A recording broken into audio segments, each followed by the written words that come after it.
moving in as outrage spills into the streets. Police and protesters clashing, with officers firing tear gas and making arrests. The marches began almost immediately and are not letting up. Was it surprising for you? No, it's not surprising. Very rarely do black people get justice when it comes to police. In death, Breonna Taylor has become almost larger than life. Her face gracing the Emmys and magazine covers, her name on some of sports' biggest stages. Even dotting the skyline of her hometown, 26 billboards purchased by Oprah. Today, Attorney General Daniel Cameron pushed back on the outside attention. There will be celebrities, influencers, and activists who, having never lived in Kentucky, will try to tell us how to feel, suggesting they understand the facts of this case, and that they know our community and the Commonwealth better than we do. But they don't. But many in the streets tonight say this is simply not justice. Every single person who fears police and being murdered by police deserve much better than what we got today. And Blaine now joining me. No clashes, and that grand jury decision in Kentucky has people mobilizing in North Texas tonight. Demonstrators saying this indictment does not speak to the injustice of the no-knock warrants or the policy of kicking people's doors in which mistakes are made often, and often they're fatal mistakes like this one.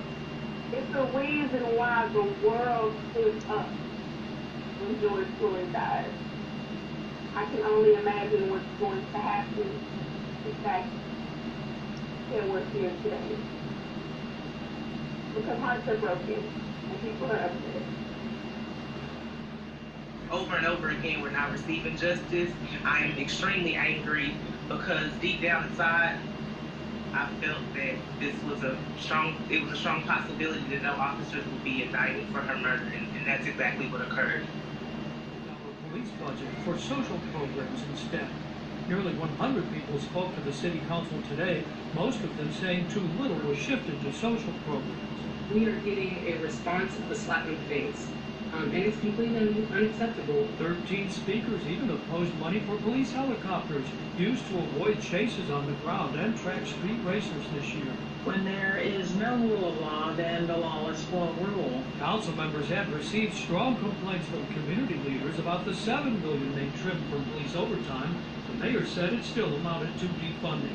I want to congratulate the mayor for his starring role as the demagogue of this year's budget process, ramping up the fear of crime and denouncing other council members for, quote, backroom deals.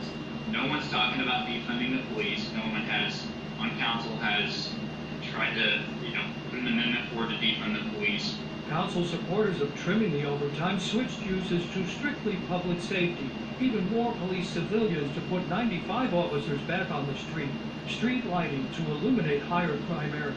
Mom always said don't go in dark alleys, so we're trying to light some areas and take care of some blighted areas where criminal elements happen. The budget does include new mobile homeless outreach and expanded mental health care with $30 million of new social spending.